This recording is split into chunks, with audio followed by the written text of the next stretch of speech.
Welcome to my channel Camp Study. In this video, we are going to discuss the residential status under the Income Tax Act. आज की video में हम सीखेंगे कि एक person की रेजिडेंशियल स्टेटस को कैसे हम पता लगा सकते हैं।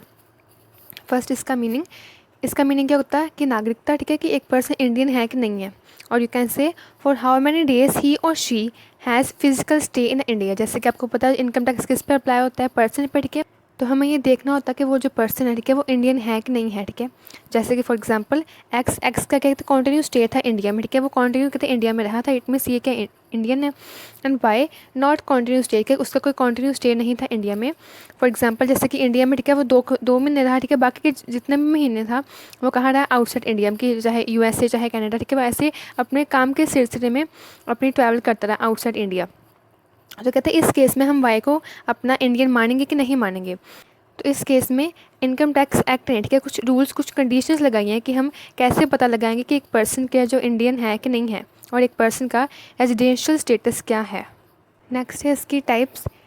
मेन दो टाइप है, first individual, second HUF company, AOP, BY, AGP। आज हम करेंगे residential status in the individual के केस में। इसको आगे के अंदर 2 पार्ट्स में डिवाइड किया है, फर्स्ट रेजिडेंट एंड सेकंड है नॉन रेजिडेंट, ठीक है। एंड आगे रेजिडेंट के भी कहते हैं 2 पार्ट बनाए इन्होंने, एक है ऑर्डिनरी एंड एक है नॉन ऑर्डिनरी। इन सभी के केस को अब हम डिस्कस करेंगे।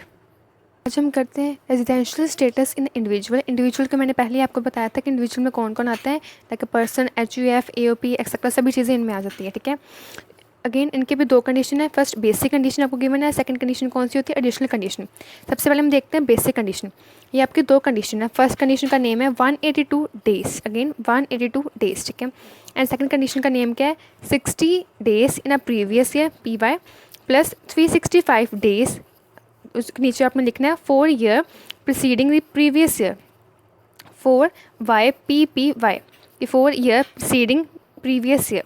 सबसे पहले हम देखते हैं अपनी फर्स्ट कंडीशन, कहते हैं कि आपने अपने प्रीवियस ईयर में, ठीक है, 182 डेज़ का स्टे किया होना चाहिए। अगेन प्रीवियस ईयर असेसमेंट ये भी आपको पता होना चाहिए। तो ये भी अगर आपको नहीं पता देन आप मेरी पहली वाली वीडियो जाके देख सकते हैं। देखिए सपोज अगर आपका जो असेसमेंट ईयर या करंट ईयर, ठीक है, वो क्या है 1920, ठीक है, ये है आपका असेसमेंट ईयर कि जिस साल में अपनी टैक्स पे करना, ठीक है। तो इसका प्रीवियस ईयर क्या होगा 1890, ठीक है, ये आपको 1890 के प्रीवियस ईयर कहते हैं। आपने अपने प्रीवियस ईयर में 182 डेज़ का एटलीस्ट स्टे किया होना चाहिए, ठीक है। तो ये है आपकी फर्स्ट कंडीशन, प्रीवियस ईयर में, ठीक है, आपने अपनी 182 डेज़ का स्टे किया होना चाहिए, तब आपके हो जाएंगे रेजिडेंट, नागरिक इंडिया के, ठीक है। और यू कैन से कहते हैं कि अगर आपने 182 डेज़ का स्टे नहीं किया देन उसके लिए आपकी सेकंड कंडीशन, ठीक है, अप्लाई हो सकती है। सेकंड कंडीशन क्या है कि 60 year in a previous year, ठीक है, कि 60 डेज़ आपने प्रीवियस ईयर में स्टे किया होना चाहिए। जैसे कि अगेन 1920 क्या है आपका असेसमेंट ईयर एंड 1890 क्या है आपका प्रीवियस ईयर। तो प्रीवियस ईयर में आपने एटलीस्ट 60 डेज स्टे किए होने चाहिए। एंड उसके कहते हैं प्रीवियस ईयर के प्रीसीडिंग के प्रीवियस ईयर के पहले जितने भी आपके 4 साल थे उनमें आपने 365 डेज़ का स्टे किया होना चाहिए। अब देखिए 1890 है आपका प्रीवियस ईयर, तो इसके पिछले 4 साल कौन से होंगे, 1718, 1617, 1516 एंड 1415, ठीक है। इन पिछले 4 सालों में आपने एटलीस्ट 365 डेज़ का ही स्टे किया होना चाहिए, ठीक है। तो ये है आपकी सेकंड कंडीशन। अगेन आपको याद रखना है कि जो आपकी बेसिक कंडीशन है, ठीक है, इसमें आपको 2 कंडीशन गिवन है, आपने दोनों में से कोई एक को फुलफिल करना होता है। यहाँ आपको लिखा भी है और कि आपने कि या तो आपने अपने प्रीवियस ईयर में 182 डेज़ का स्टे किया होना चाहिए, ठीक है, तभी भी आप रेजिडेंट हो सकते हो।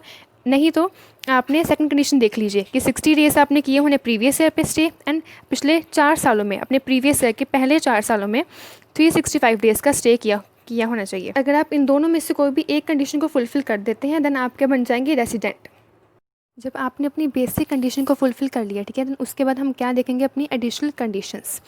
एडिशनल कंडीशन में आपको अगेन 2 कंडीशंस गिवन है, बट इसका क्या है कि आपने इन दोनों कंडीशन को ही फुलफिल करना होता है। यहाँ डिफरेंस क्या था, और का दोनों में से कोई एक, एंड यहाँ डिफरेंस क्या है कि दोनों में ही आपको दोनों की दोनों कंडीशन आपको फुलफिल करनी होगी।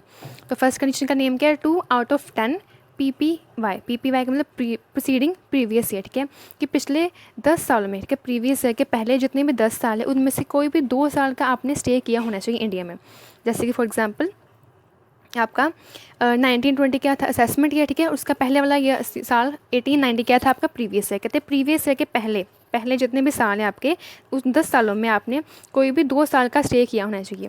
आपके पहले 10 साल कितने हैं, 17, 18, 16, 17, 15, 16, 14, 15, 13, 14, 12, 13, 11, 12, 10, 11, 9, 10 एंड 8, 9, ठीक है।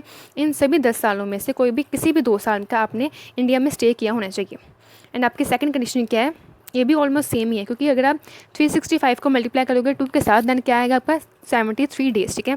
तो कहते हैं आपने अपने प्रीवियस ईयर के पहले, ठीक है, प्रीवियस ईयर के पहले किसी भी 7 सालों में, ठीक है, 73 डेज़ का अपना स्टे किया होना चाहिए।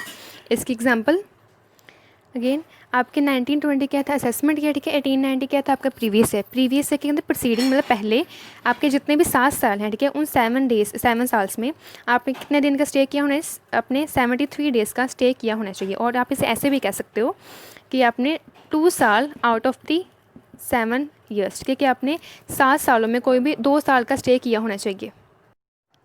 अब आपको ये एडिशनल कंडीशंस क्यों गिवन है, ताकि आपको पता लग सके कि जो आपका जो पर्सन है, ठीक है, जिस पे आपने टैक्स को अप्लाई करना है, वो पर्सन ऑर्डिनरी रेजिडेंट है या नॉन ऑर्डिनरी रेजिडेंट है, ठीक है। ऑर्डिनरी मतलब सिंपल सच्चा भारतीय, और एंड नॉन ऑर्डिनरी रेजिडेंट का मतलब होता है कि वो सच्चा भारतीय नहीं है, ठीक। सबसे पहले हमने क्या देखना है कि वो इंसान इंडियन है कि नहीं है, ठीक है, कि वो जो पर्सन है वो रेजिडेंट है कि नहीं है। उसके लिए आपको 2 कंडीशन, ठीक है, दोनों में से कहते कोई भी एक कंडीशन को फुलफिल करना होगा। अगर आपने दोनों में से कोई एक कंडीशन को फुलफिल कर लिया, देन आपके बन जाएंगे रेजिडेंट, ठीक है, आप हमारे इंडिया के भारतीय बन जाएंगे, ठीक है।